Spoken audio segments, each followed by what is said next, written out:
Hello, and I'm back with my really good friend Ted Rubin, and I'm really excited to have him back again. It has been a year since we had our last podcast together. Is that possible? I know, a year. Can you believe it? Ted is absolutely unbelievable. If you're not following him, get on, follow him now. He's amazing content out there. He's a leading social marketing strategist. He is his term return on relationships. If you haven't seen that, hashtag return on relationships, it is absolutely unbelievable. I'm going to talk about that a little bit today. But before we came on, me and Ted were just saying we hadn't hit record because we were having a little bit of a catch up. We hadn't seen each other in a while, but it was really, really interesting where the conversation was going. And we were talking a lot around people, us as individuals, and finding that inner peace or that inner alignment, and how that kind of comes to life and work. I think is really important. We don't leave it at the door, and we bring our whole selves into that building. And Ted, you were just about to say something there, and hopefully you're still in that train of thought.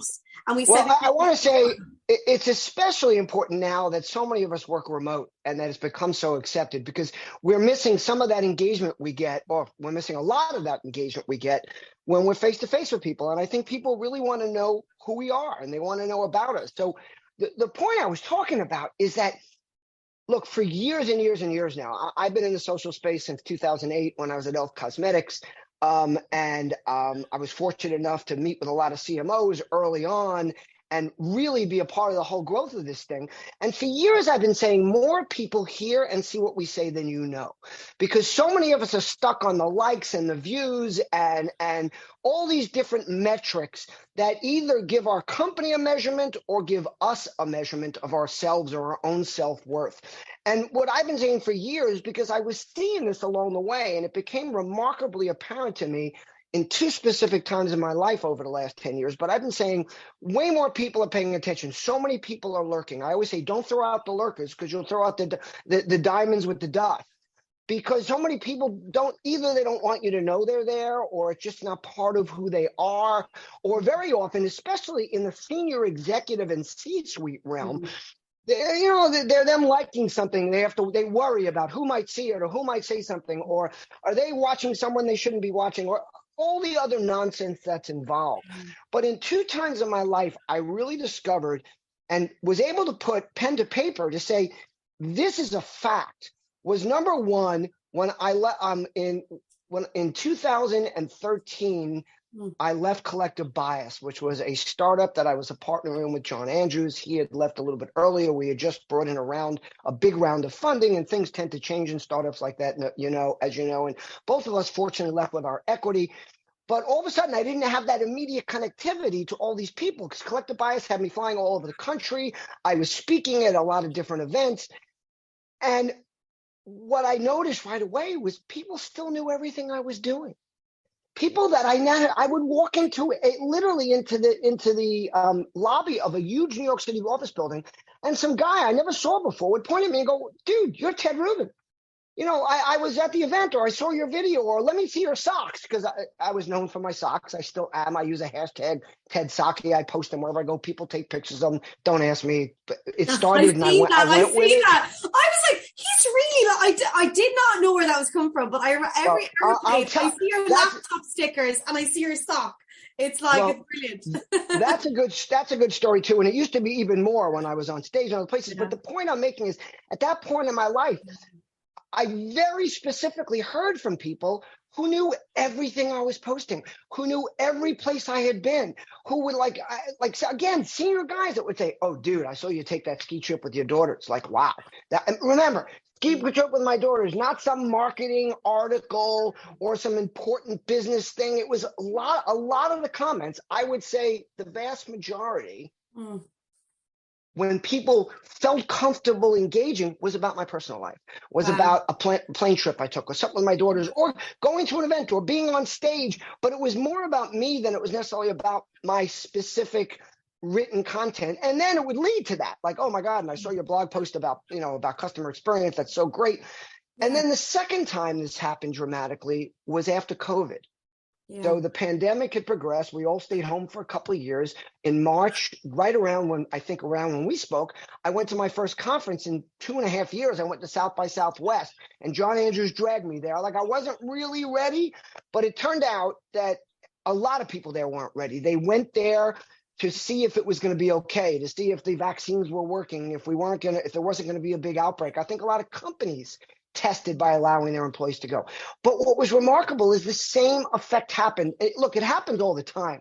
It happens whenever I travel. It happens just when someone like you reaches out to me and we realize that we've gone back and forth on social media or some post. Like, I know all this stuff about you, and I'll go, but we haven't spoken in like a year. But we have, because we have via our content. Medium. And since this happened, since a year ago, and I've been traveling a lot more and really ramping it up, everywhere I go, I get people reaching out to me and saying things about what I did or what I wrote or something I did. And these are not people, again, that are necessarily engaging with my content in a way that I can see. So understand something. When you put stuff out there, more people see it than you know about it, especially if you're consistent. And I say that because if someone knows you're always going to have content there, they're much more apt to look, or it's much more apt to come up in the feed, or the algorithm is much more likely to feature it if you're constantly putting stuff out there. And again, I'm not asking you to do extra work. I'm telling you to just recognize that some of the stuff you want to do anyway, and you think, oh, nobody cares. They do. And if they don't, guess what? They don't have to look at it. So, it's really simple, and you'll be surprised at how many conversations really do ensue, or how many people reach out to you that see something. I've had, again, I won't name names, but I've had some really senior level executives, guys that I've known over the years, women I've known over the years, that I haven't seen in a while. But because of a piece of my content, or a bunch of them, eventually they'll say, hey, we need to have a cup of coffee, or can we jump on a Zoom, or can we catch up? Yeah. And the value in that is just tremendous. So, kudos to Louise, who constantly engages with me, and I love it. And many of you might not know this, but Ireland is like my favorite country in the world. And Dublin is my favorite city. So yes, I've been to Galway and I love it there, but Dublin, I'm talking about as like a major city. Yeah. And I'm going to tell you why. It's because I find the people there to be incredibly warm and hospitable and welcoming. And the friends I made there so easily, and the way they kept wanting me to come back just warmed my heart. And Sean Nolan has become one of my closest buddies, and Samantha Kelly. I could go on and on. There's so many people there, but I'm going to tell you the way I explain it to people, and I hope you guys will appreciate this. If you're in New York City or LA or Chicago and you pass out in a bar, you're going to find yourself out on the street or arrested, one or the other. If you're in Ireland and you pass out in a bar, they're either going to get you back to your hotel or they're going to take you home with them. No one is going to leave you laying out in the street. Yeah, it's so true. And I'm thinking of a friend I have where the barman actually drives them home at the end of the night. Yeah, it's so funny because they've no taxis in that area because it's so hot. So I'm like, Troy, how'd you get home? She's like, oh, the barman just drops us home. And I'm like, this is so funny. Yeah, it is. And it is very much you look after one another, and the value. Oh, definitely. You mind one another, and that's the mentality you have. And I think, that's so important to what you say with your return on relationships and, with people. And I think the biggest blockage for people, Tim, is they are afraid to put out their personal content. I think they have I talk to so many people about social media, and I'm like, and it's so funny what you said. I was doing some sea swimming, and just so you know, in Ireland, the water is very cold. So it's freezing. I know. It's crazy. Atlantic water, okay? So I would do sea swimming with my sister. We live literally it's not even 2 minutes in the car from my house. So we go into the Atlantic. It's absolutely Baltic. She goes in her togs because she's crazy. I go in my wetsuit because I'm not crazy. Right? Come on. It's so cold out, so we go in anyways. And I don't know if you've seen the Wim Hof where he's submerged in cold water. So they're so into it in this part of Europe. Everyone now is like, Wim Hof, we're going to go into the cold water. It's meant to be good for your central nervous system, so there is some scientific data there, but it is absolutely freezing. And I done a couple of those dips, and I put it up on my Instagram. And lo and behold, everyone I met was like, "Oh, you do sea swimming every day," and I was like, "No, I don't really." Everybody, but people see it. They see it, exactly what you said, Ted, and it is so interesting to see the power of that social media piece. And going back to what you said there, I was one of those people at the beginning, Ted. I was afraid to put out my personal life onto social media. I set up my business. I talked about my work.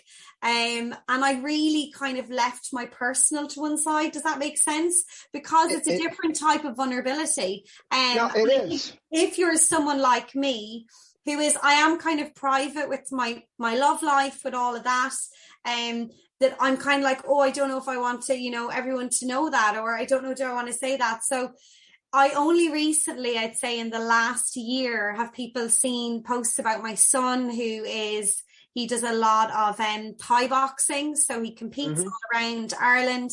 And I put up posts, and it's so funny you say that, right? Because the first thing people say to me when they meet me isn't about my business. It's about my son. How is he getting on his Thai boxing? And how am I getting on in my sea swimming? So to hone in on what you said there, and I think if anyone is listening to this, it doesn't mean that you're telling people how many times you went to the bathroom. Right. It's not telling people, these kind of things. That it isn't. It's literally just giving them a glimpse into your kind of who you are. Louise is a mum. Louise. People want to know who you are. Yeah. And again, by the way, if they don't. And if they're one of those people that wants to keep it strictly at arm's length, then they don't have to watch. It's just like when to me, number one is it gives us more of an opportunity. But again, especially since so many of us are separated now, it gives the opportunity to find out what you would have found at lunch in a cafeteria, around the water cooler, just in meetings before they start. So I want everyone to know I was not looking at my phone and reading text. I was trying to find a video that I think you'll appreciate. And let me see. Oh, I don't know if it's going to be big enough.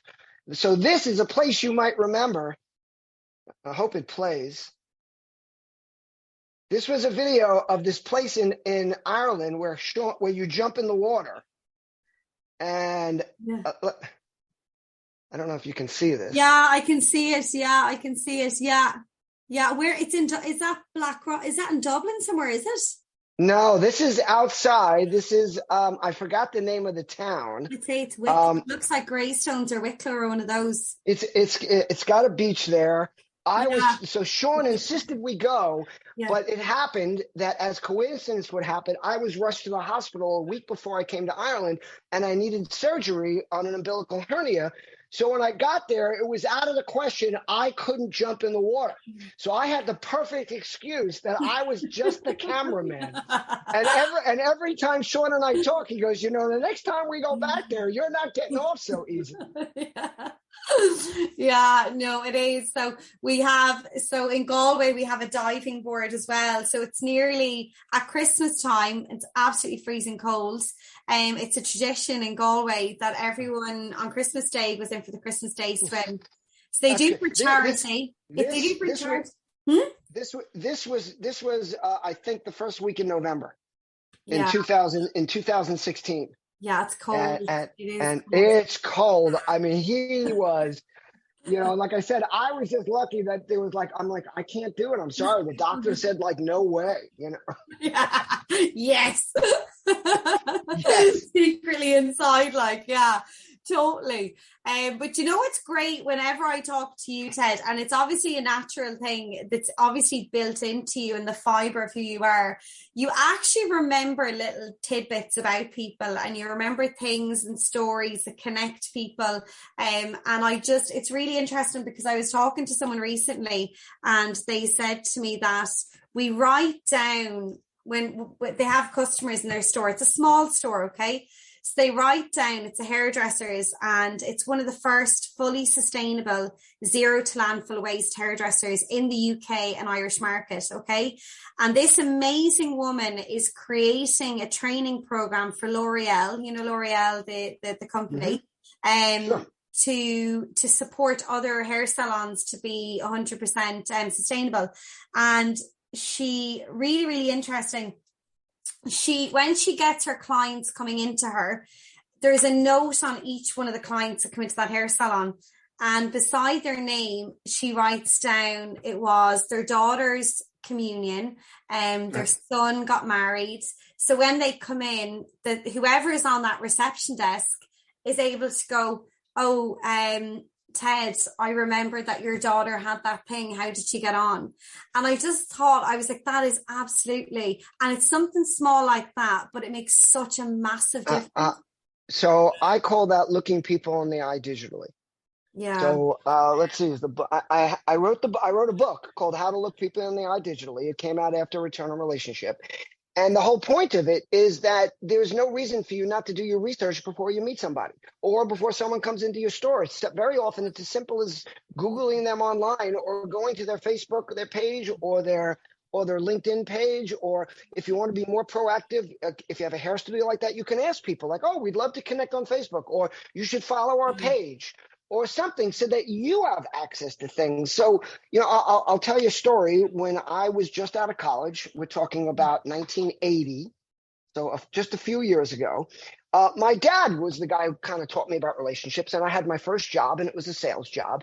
And he said, and he knew that my job, my immediate goal was to get appointments. So he calls me up, at the end of the week, and he says, so how did it go? And I go, went well. He goes, did you get an appointment? I said, I did. He goes, when is it? I said, Thursday. He said, what time? I said, 10 o'clock in the morning. He said, so when are you going to get there? I said, I don't know, about 5 to 10, 10 to 10. He goes, no, get there at 9 o'clock in the morning. Now, remember, this was 1980. None of everything we have around now existed. There was no way to find out about people. He said, get there an hour early, walk around the neighborhood, see what businesses are there, what restaurants are there, go in the building, look at the board and see what other companies are there. Get into the office 15 to 20 minutes early and see if there's any way for his assistant to let you, his or her assistant, to let you in the office, and look for photos on the wall. And if you don't get in early, that's the first thing you do. Look for, are they a parent? Are they a grandparent? Or are they an athlete? Do they play golf? Do they play tennis? Do they sail? Do they hunt? Find points of emotional connection so that you're not there trying to sell them something. You're there to talk to them and get to know them. And this was a very difficult procedure to do back then, because you had to do it all on the fly. You had to do it all when you're doing it. But now there's no excuse to go into a meeting and not know how long the person is sitting across the table has worked for the company, not know what their job was before that, not know something about them. To me, when I go as a consultant in some of these meetings, I'm embarrassed when a salesman will go, so how long have you been here? I'll be like, how could they not know how long they've been here? Everybody's on LinkedIn. I mean, what the comment should have been was, I noticed you've been here for 10 years. You must know a lot about the company. I'm sure there's a lot you can teach us. Or if the person just started, I noticed that you just started. What can we do to support you? I mean, there's ways to use that information because it's all there. So there's kind of no excuse. Even if it's last minute and you forgot, you're in your car, you're just about to walk into a meeting, or you're just about to get on a call, pull it up. I mean, there's a reason I noticed that you and I were not connected on LinkedIn, because I was prepping before our call. Yeah. And I couldn't believe that we weren't. I'm convinced. I think we must have been connected, and somehow it got disconnected, because how could we have not been connected on LinkedIn? No, because I'm connected to John, and I was like, how? Right. Because I was like, I nearly. John is my business partner, by the way, people. So you'll understand. John Andrews. They wrote Andrews, and I introduced them. Yeah. But again, the point was, I knew because I looked. Yeah. Because I was checking things out, because I looked at your podcast, because that information is available. Why wouldn't I want to check? Yeah. And do things like that. So, by the way, speaking of John, he asked me to please send his regards. John is amazing. He's such. We were talking about kindness earlier, and he just comes across with such kindness and caringness. You just get that off John. He's really nice. Yeah, he's you can feel it. You know, you can get energies. I think even though we're on Zoom, I think you can actually feel people's energies across, and he's so genuine. He's just a really nice guy.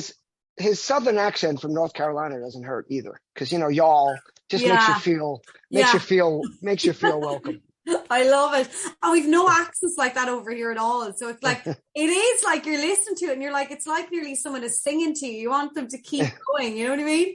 Yeah, I absolutely love it. Can I ask you a question? So if you were to go into a company in the morning, and you were to say to them, this is how you build relationships with your team inside, and in an effective way that's going to, stem out, because I see people talking about social media and they're like, we want our customers to be engaged in a great experience. And I've worked for some companies like that, Ted, and I'm kind of going, it kind of starts from the inside out. You know what I mean? Like, we can't be going on saying, let's do this and let's talk. And because it really does, that experience to me starts as a team member. When you're in there, you're doing the work.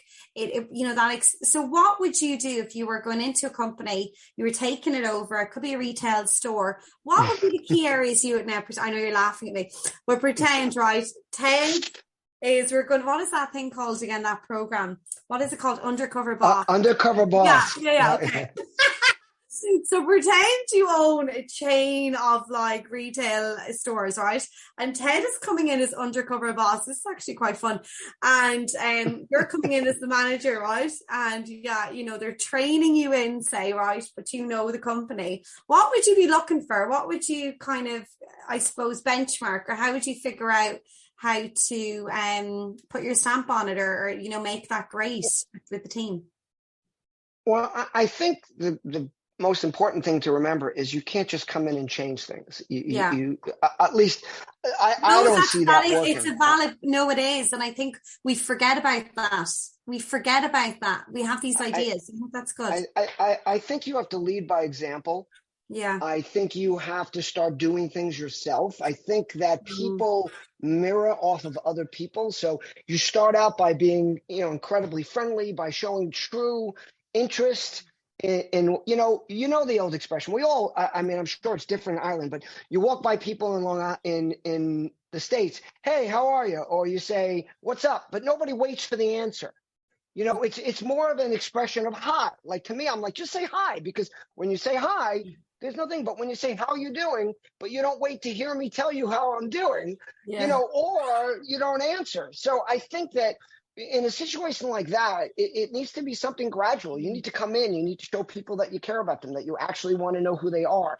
Like you were saying with the woman with the shop, you start taking your own notes. I mean, look, I take notes here. I sit out by my dock, and different people walk by, and every once in a while someone stops or introduces themselves, and I have a little note section. I have a million of them on here, and I have one called neighbors. And every time I meet a new neighbor, I write down their names, I put down their names and something about them that's unique that will make me remember who that person is, because a lot of times I won't see them again for another month, or I just won't remember. Are you in a boat or something? Are you near a boat, or are you on?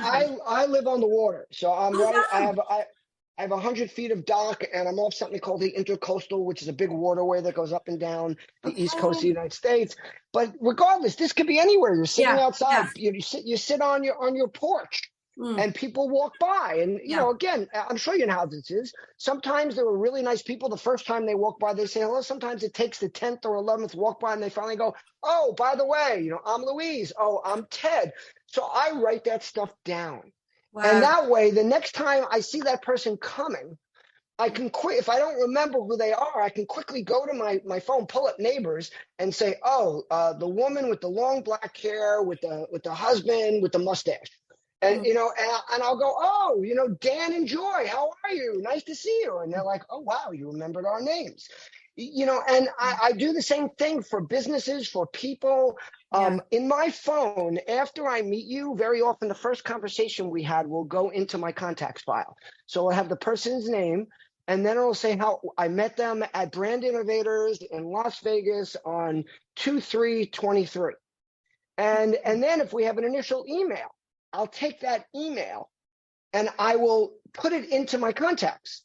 So the next time I bump into them, So very often I'll bump into someone I haven't seen for 4 years, and either I'll very surreptitiously be able to look and then say to them, oh yeah, we met like in 2016 and they'll be like, oh my God, that's amazing. Or they might see me looking and they'll go, what are you looking at? I'll go, I'm looking at my notes. We met. And then they're just as impressed because they go, so you took the time to write that down? Wow. And that, now, by the way, this is not easy. It's a lot of It's work. not easy. It's work, but Okay. it is. Wow. But, That is. but think about how easily you could do this in your store, because there's a limited universe of employees. Or I don't care if it's a huge company, no matter who you are, the people you come in contact with, if you see them every day, it's probably going to be easy because little by little it's going to end. But also if I am at a business event or I'm at a business dinner and someone mentions, oh, is my daughter's 6th birthday last night? Like I'll very casually go, oh, that's so nice. What's her name?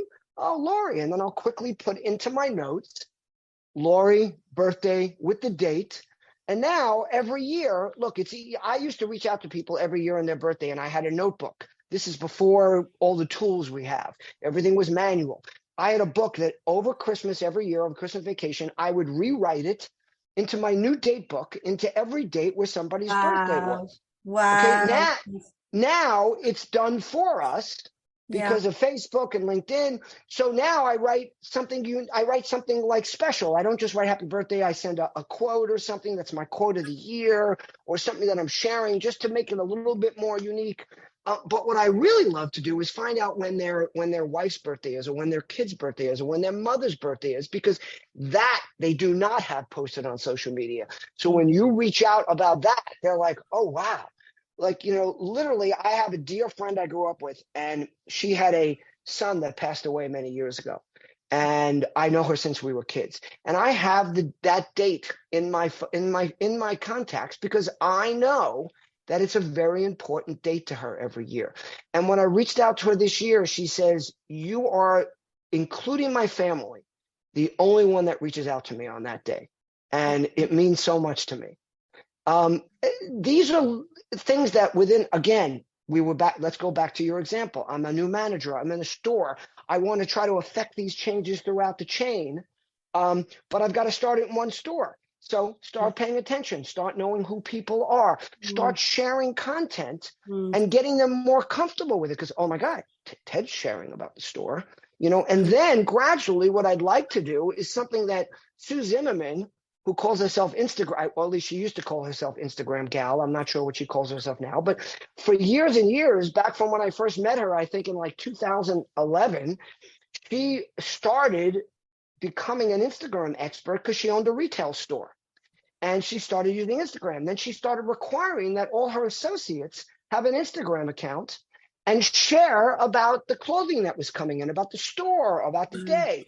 And then she started training other companies to do that. So I would want look, one of the things that I've done with John Andrews, and we've done, is trying to get people, we did it with Photify when we were there, is getting people to share nicely branded content with their audiences, not just through the handle of the business or the store, but through each employee's stuff. And then, unlike a lot of businesses who want to keep it straight business, tell them they should share stuff about their personal life. They should share stuff about fun things they're doing, because that makes them human. That makes people feel connected to them. That makes people feel like they're not being sold to all the time. Yeah. And I think, so there's your first example. I mean, I would start caring about the people. I'd start listening and learning about who each of them were as individuals. And then I would graduate that. I'd start having daily coffee breaks, or, maybe Friday night cocktails, or, whatever works into the culture of the company. But what I like to say is, instead of just focusing on culture of a company, focus on a culture of community, of employee community. Get your employees to feel like they're part of something, like they have a mission, like they're in it together, because a network gives you reach, but a community gives you power. Networks connect, communities care. And that's the real return on relationship. Yeah. I think it's looking at those small things, those little incremental things. I think, Ted, is what I'm listening to you on, because I think anyone that's listening to this, and they're here in return in relationships and community. What does that mean for me in my business? So I think what you said, they're paying attention. So I think it's, again, their child's birthday. Can we do something like that? Can we create, some sort of a thing where it's your kid's birthday, you get a paid leave day. We do paid leave days for employee birthday. Why don't we do paid leave days for your kid's birthday? Or something. Yeah. Or how about encouraging people to go to their kids' games? I mean, like when I used to have to go to my daughter's games, I used to have to sneak out of the office and make up an excuse for where I was going. Now, luckily, at the time, my daughter was very active athletically. I was the CEO of Elf Cosmetics, so I really wasn't answering to anybody other than the owners or my employees. So I'd be like, yeah, I'm running out. I got something to go to, or I got to go to this meeting. And then, of course, I would answer emails and do things as if I was working. But now, with remote work and the fact that people can so easily make up their work time, like after the game or after something else or later at night, it should be encouraged. Now, I want to take one quick commercial break. I wore this hat because that is the state of North Carolina. So this is a tribute to my business partner, John Andrews. Johnny, we love you. We're thinking about you, and I'm gonna just say it again, Louise. You got to have John back on here too, because I'm sure that there's so much more that he can add. So John is the brains of our operation. I'm the emotions and the return on relationship thing and the engagement. Although he's real good at that stuff too. I just talk about it more. He's the real brains of the retail relevancy. Yeah, no, he's fantastic. We had loads. The talk we had on that it was unreal, Ted, that what we were talking about. It was fantastic. It was really interesting because you're looking at the US market and the European market, and there's loads of learnings there and loads of similarities, but also loads of differences. Right. We can both learn from one another. And going back to what you said there, this kind of emotional investment, and everyone is working hybrid. Well, a lot of companies are given that option now. Is that disparity growing further apart? Are we seeing that people are, because I'm seeing a huge uplift, especially over here in Ireland, where a lot of companies now are looking for training, communication training, skills training around that, because a lot of the leadership teams are struggling to manage workers that are remote. So they're struggling to get that team dynamic, the collaboration piece in some companies when they're remote. So how do you keep that kind of community feel going when they are remote? Well, first of all, I think a lot of companies are still figuring it out.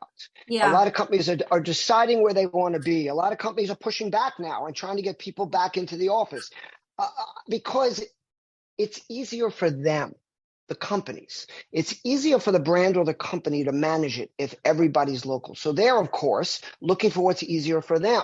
But is it better for employees? Now, I think in some cases it might be. It all depends on the product. It depends on the industry. It depends on, the point of life of the worker. Sure. I mean, young people, I'm not speaking for everybody, and I'm going to generalize a little bit because sometimes you have to just have the conversation. But maybe when people are younger or first out of school, having them in an office might be a better thing because of the socialization aspect, because of the mentoring aspect, having senior executives come in and out that can teach them or mentor them. I think a lot of this is being figured out, and I think it's hard for the companies to decide how to do to decide how best to do it until they decide how they're going to do it. And I think a lot of that is going to take some time and testing. But I think that they're going to have to develop new tools. They're going to have to figure out ways for a little bit, maybe more of one-on-one mentoring. Right now, I think, not right now, before the pandemic, I would say the vast majority of internal mentoring going on in a company.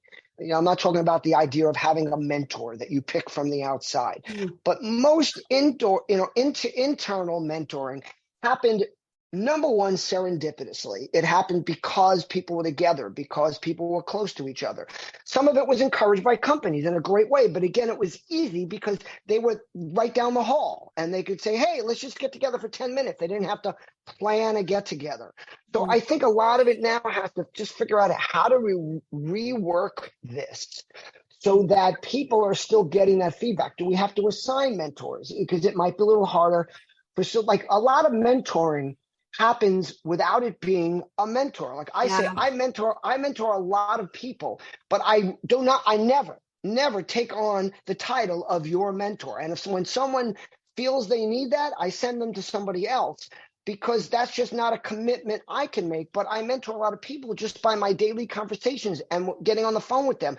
So I think that a lot of mentoring that was happening pre-pandemic was happening just naturally, because I'm in a room and I'm with you and you're my senior VP, and I either don't talk or I make a good comment or a bad comment. And right after, either she says it to me publicly, or she says, "Hey, Ted, stay for a minute. Listen, I think what you did was awesome, but here's a way to think about it," or, whatever it happens to be. Some of that might not be happening in the same way, because it's a little bit more, it's harder to happen via a Zoom, like, "Oh, Ted, just stay on the Zoom." Or you have to be a little more proactive by just calling. Like, every time I get off a Zoom meeting, I usually call somebody on that call direct, because I have more comments to make or feedback to give or something. So I think we have to just start thinking a little bit more proactively about how we help people grow, how we give them the tools to do it if it's not happening in a workspace. And then, look, I work with a few companies that have 2 days a week that they want employees in the office, and they rotate it. So they keep it kind of moving. So it's not always the same people always together, and people make appointments, but people do come in and get something. I think a lot of this can be done by the tools we're using right here. I think these tools are going to improve, where there can be side conversations. I don't really see them happening yet, but things that will be more like a meeting, where I could tap the person sitting next to me and say, "Hey, what do you think of this?" And then they can give me a little bit of a push to raise my hand and say what I'm thinking. So I just think a lot of this is a work in progress that we have to proactively think about. How can we help people grow and improve in these new working environments? So maybe it has to be more directed. "Ted, you're assigned so-and-so, so-and-so, and so-and-so. You need to talk to them X amount of times a month, a week, a year to help them along." Or you just have to be available to them. I think I don't have the answer, but I think it's a work in progress. No, I think you did give really good suggestions there, though, Ted. What you said there, I thought that was really interesting, actually. And it really is. I've seen it myself, that those kind of, conversations at the water cooler, the conversations before the meeting and after the meeting, or when you're having your coffee in between, those conversations, as you said, they mightn't be classed as official mentoring, but you are mentoring, you are talking Yes. through that. And I think now that we're not having so many of those meetings on site, and we're maybe not having those bumping into one another at the water cooler or the coffee machine or whichever, I think, how are we going to structure those conversations in a way where they're happening regularly, and maybe encouraging them to happen more proactively, because now they're not happening naturally, because that environment we're in, we're not in that same realm now. So now I have to think of a different way of creating the environment where those conversations can happen. So I think it's going back to what you said. I think it's actually, and even though it might seem pretty straightforward, when you think about it, I don't see a lot of people doing that. I haven't heard of it. We have to be more proactive, because in any situation like this, people will fall behind, because the aggressive types, the ones who have no problem asking people for help or asking mentors to work with them or asking senior executives questions, it's the ones that don't feel as comfortable doing that we're getting it anyway because people are around, that we can't let fall behind, because there's a lot of great, and by the way, this is not about fairness. Not that fairness isn't a good thing, but this is about you're going to miss out on some really great talent who just aren't naturally getting that serendipitous mentoring that we have to make sure that they get. Yeah, definitely. Before we came on, we touched on kind of alignment, and I've seen you talk a lot. I've watched loads of your content. Where do you feel aligned? And I think this is an important topic to talk about, because we're talking about people, we're talking about return on relationships. And I think any place where I worked with, small teams or large teams, we need to know what makes people excited. We need to know what makes people want to get out of bed in the morning. We need to figure out what makes them happy, what puts joy in their heart, what makes them excited to go in the door of the workplace. Where do you get that from, Ted? Where is that kind of that drive, that excitement? Because I see it on your social media. I see the passion. It comes out when you talk. But where is that coming from? Where is that fueled from? That's like saying, find someone that does something well, and we're just going to take that process and we're going to build an army of them. I think where it comes from and what we have to open our eyes to is that everybody's an individual. And there's not one set way. Look, it's one of the problems with education in the United States is that we are still using mostly the education that was formulated to build factory workers, to build, and I'm going to use a word that's somewhat derogatory, but I'm only using it because it describes it, but to build lemmings, to build people that learn certain things, come in, follow orders, do a job. Unfortunately, those jobs aren't available anymore. I mean, there are some of them, clearly, but as we all know, things are changing. You need different skills. Everybody says that all these new technologies are going to lose jobs for people, but they're also creating jobs. Yeah. So what we have to do as our countries and as people is figure out how can we educate people better for these new jobs. And I think part of that is looking at people as individuals that we, yes, there are certain skills that obviously we all need. You have to do math. You have to be able to read. You have to, if it's going to come to the future, it might be you have to know how to code, or you have to have a technological way of thinking, which personally I don't. So that this new world would probably hold me back. But what I've always done is found people like John Andrews and Michael Frazier and Jay Thornton. These are business partners of mine who understand the technology side, and I bring the engagement relationship side, which I think is always going to be necessary. But I think that we're going to have to think long and hard about how do we handle people's individuals. If you want someone to have my passion or enthusiasm, I think you have to be willing to spot it, not create it. In other words, I've had no, look, I've tried. We all have, I have kids and I have nieces and nephews, and I have friends' kids who, we all think, oh, let's just show them how to be excited. And, it doesn't work that way. So what I think you have to do is I think we have to start creating more companies as well as educational institutions that get to know the people who are joining their ranks, either as students or as employees, and find what their skills are, not tell them, because of course you don't want to say, okay, you're not going to do this because you're only good at that. That also goes back to the old story where you don't know what someone's going to be good at, but find their passion, find something they're doing. Try to not necessarily make them take a job for that, but what I always tried to do, and I ran into a lot of barriers with this when back in the day, back in the 90s or the 80s, where I tried to treat people as individuals. And I had senior people above me saying, no, this is their job, just get them to do it. And I'd say, yeah, but everybody has a different skill. This one is great at talking to people. This one makes unbelievable facial expressions, or you can feel her warmth. Let's use her and let's let her do her job differently. Let's give her the ability or encourage her to talk to people because she evokes empathy. Whereas someone else I see doesn't evoke that same empathy. So let's give him the tools to find all the data or the information they need. So I think that a lot of that has to happen. And I think it's happening in a lot of the upper ranks. I think a lot of companies are looking at things like that, but I just don't think we're yet educating people in that direction in trying to help them, with recognize their talents and embrace them.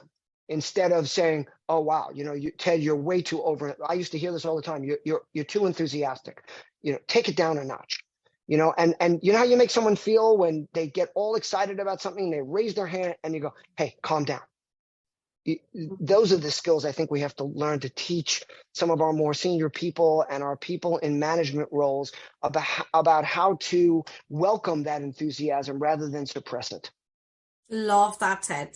I absolutely love what you said there, because I'd love to hear more of those conversations being had, because I think there is absolute diamonds out there. And like that, I used to be, people used to think I was too happy at one point. They were like, it's not like real, it's like fake. It's like, it's not fake. It's just, I'm an optimist. It's just my personality. I'm like, so what gives me energy is people. So and I figured that out through COVID, I got really down because I wasn't around people. And I even figured it out when I went self-employed and I was working for myself. I was so down in the dumps because I need energy. I'm such an extrovert. If I'm not around people for more than 6-7 hours, my energy levels zap. and I just want to go to bed. So being around people, I literally get energy. So I've recognized that trait in me. So I'm in my home when I'm around groups of people. I'm so excited. It's like I'm a puppy, oh my God, so many people to talk to, I get so excited. But, I think going back to what you said there, certain companies I worked in, and I'll never forget it. And this is probably a sad story, but I'll share it anyways.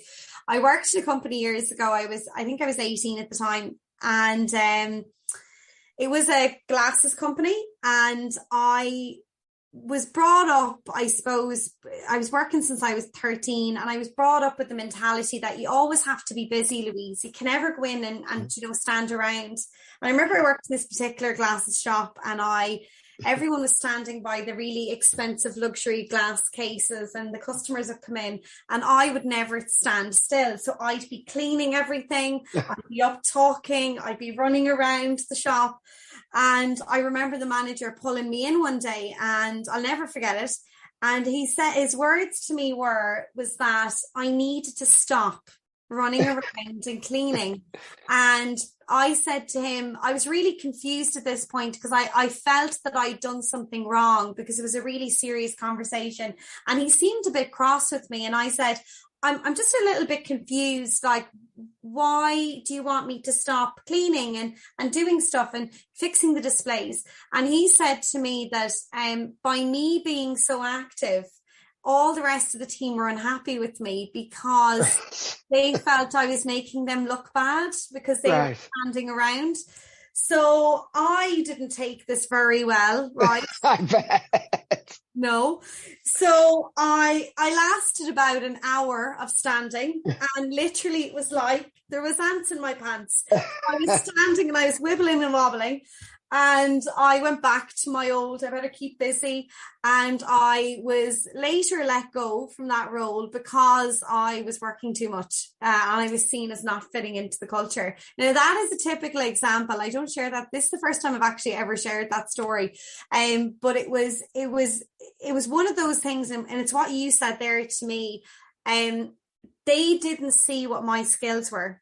So if they were actually really super, super looking at my strengths and super smart, they would have actually put me activating outside the store and stopping traffic and getting me to bring customers in, because I could form relationships really quickly. I would have had no problem in traffic stopping walkers by. I would have brought them in with me talking to them, and they would have increased footfall in the store. So looking back on that experience many years ago, I'm going, that manager wasn't educated on finding that skill set, that strength-based approach. Right. They were really working within the remit that this is what you do in here. And if you don't follow this little model of a person, then you don't really fit. So now you're going to go, or you're going to naturally just migrate out. And I wasn't migrating because I was too busy cleaning. So then I was told to go. But it's really, really interesting, because I don't hear a lot of those things, but I see them happening. So it's like the invisibles. I always say there's a visible in a business, the visible, we can see job spec, we can see this, that. And then there's the invisibles. And I always ask teams when I'm doing any talks, I'm like, what's the invisible feeling that you feel? I like that. I like that term, the invisibles, because my whole life I was the one that did it different and usually got reprimanded. Even when I succeeded.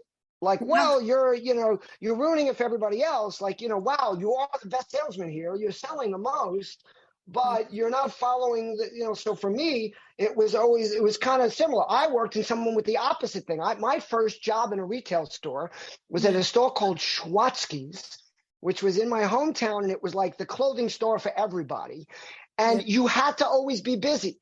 So if there was nothing to do, we had to take shirts out of the wall, open them up and refold them and put them back in the wall. And I would resist, because I'd be like, the wall looks perfect. And instead I'd be talking to somebody, and sometimes it was a potential customer, but I wasn't talking about them buying a shirt or a pair of slacks. So that wasn't accepted. Or it was another employee, and I was like, I didn't really know what I was doing, but I'm like, yeah, but if we like each other and know each other more, aren't we going to be happier about being here for long hours?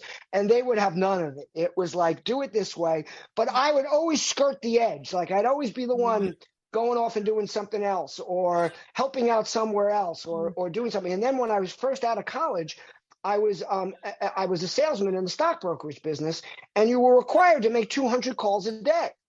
And I never made 200 calls a day because I talked too long to the people. Because and in the end, I made as much or more than anybody else because I would sell them more because I got friendly with them. And I'd always say, what is the difference if I sell 100 people or if I sell 20 people, if I'm selling the same amount or more? And actually, I'm getting closer to them because the ones that if I'm selling 100, how much could I know about them? But again, I ended up having to leave that job at one point because they didn't like the way I was doing it, even though my numbers, because they felt I was a bad influence on the people that wouldn't be able to build the relationships I was building. So yes, back to, I think the good point is you've got to look at your people as individuals, especially in the sales area. I know it can be, by the way, that can be challenging. And I'm not saying in every aspect, in every way, there have to be certain channels and there have to be certain boundaries, and there have to be certain goals that everybody has to live up to in a certain way. I mean, difference being a small store or a 10,000 person sales force, obviously the bigger it gets, the more you have to put boundaries in and rules and ways for people to go. But you also have to make allowances for those huge producers or those anomalies or those outsiders who knock the ball out of the park. They just don't do it your way. Yeah, definitely. And I think, you put down disruptor, and I just think, and I know someone else, and you remind me so much of them, and the whole thing of disruptors, but I see that as a positive. We need more people with different ways of doing things and different approaches, I think, and it's about embracing those different qualities. We have remit, we have policies and procedures, but it's the personality. We all know that. Like if you walk into a retailer, you could have the same retailer and they can have 40 different outlets. And I always say you walk into one here and you drive 3 hours away and you walk into that same store, same product placement, same layout, same square footage, same store design, but you get a different feel. The feel you get isn't the products inside the business. It's the way people, team are actually cultivating, and 100%. You can very quickly tell the personality of the manager. If I walk into a retail store and I could be in there for maybe 10, 15 minutes, you could nearly gauge what the personas are of the leadership team because the way the team are. So are they being given a lot of autonomy? So are they having a little bit of laugh and a joke on the shop floor? Are they being micromanaged? So then they're being nearly afraid to do anything, nearly asking permission, ringing the bell, ringing the phone, afraid to make those decisions. So you can very easily tell by the traits, the behaviors that they're displaying, how empowered they actually are or how disempowered they are. And that then leads into that enthusiasm piece.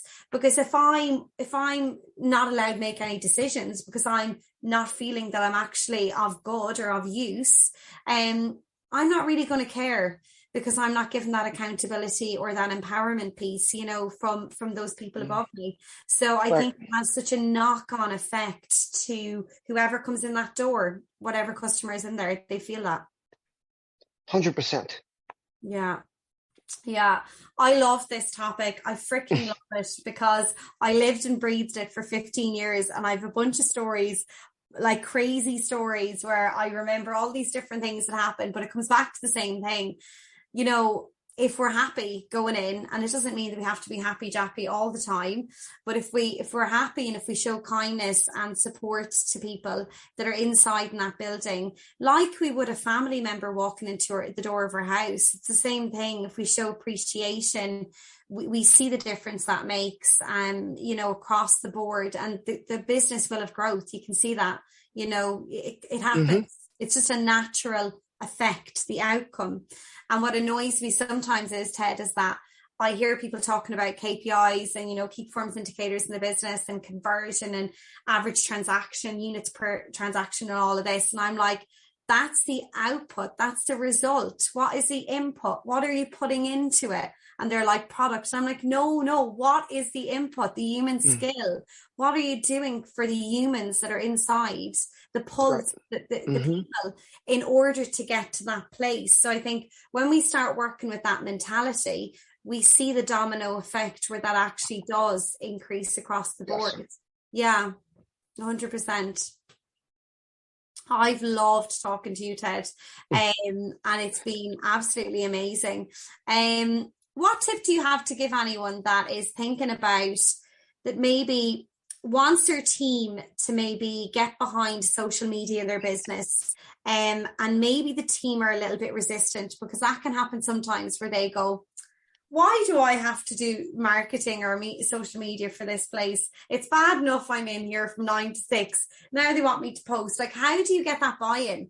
Because some people might feel that they're being out. Like, is there any way that you position that where you get buy-in, or do you think it's dependent on the person?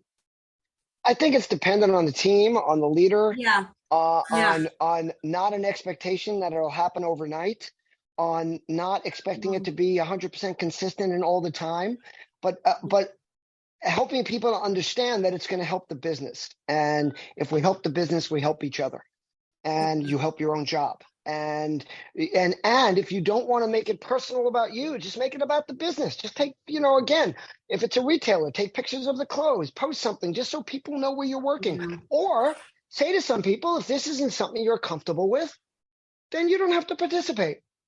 There's always a fear of saying that, because everyone thinks everyone will go, well, then I'm not doing it. Well, then I'm not doing it. But I think you'll find your people that are your champions and let them run with it. Everybody doesn't have to do it. Yeah. I mean, there might be a retailer where they tell you when they hire you, but that's also okay, because then it's part of the job description. Like, here's your job. So you're going to be a salesperson. You're going to be on the floor. You need to have an Instagram account. It doesn't have to be your regular one. You can start a new one just for this, but we'd like you to have one. Well, then it's a job requirement. And if you resist that, then you probably shouldn't have taken the job. If it's something that you're bringing in after the fact, then I think you have to be cognizant of the people that will be comfortable with it and the people that won't, and make a decision in advance. Do I want a clean house because I need all new people that are going to be able to do this? Or am I willing to just go with the ones that are comfortable because I love my team and they're doing great work, and it's not right to ask them to leave because they don't want to do something new? Yeah, totally agree. And that's the conversations you have and getting to know them. And I think you touched on that, and knowing where they're at in their own head. So where can people find you if they want to talk to you? They said, oh my God, I love what he said there. Where do they find you? Well, it's real easy. Just Google Ted Rubin. I'm all over, like, the first 20 pages. Go to tedrubin.com, go to returnonrelationship.com, go to Ted Rubin on LinkedIn, Ted Rubin on Facebook, Ted Rubin on Twitter, TEDRUBIN, or just reach out to me personally, tedrubin@gmail.com. I'll pick up the phone, 516-270-5511. That's here in the United States. I actually answer my phone, and if I don't, my voicemail is not full, so you can leave me a voicemail. I love the fact that you live and breathe what you actually say. And just so everyone knows, Ted actually does email you back. He's one of those people that actually does get back to you. So you totally live and breathe your ethos, and I absolutely love that about you. Thank you so much for coming on, Ted. And my pleasure. To get Andrew on for the next one, and the two of you. I am going to have an answer connect again. you. I love it. I'm going to send out an email right now reconnecting you guys so that we get it done. Yes. Okay. Thank you. Bye. Thank you, guys. Bye, everybody. Bye.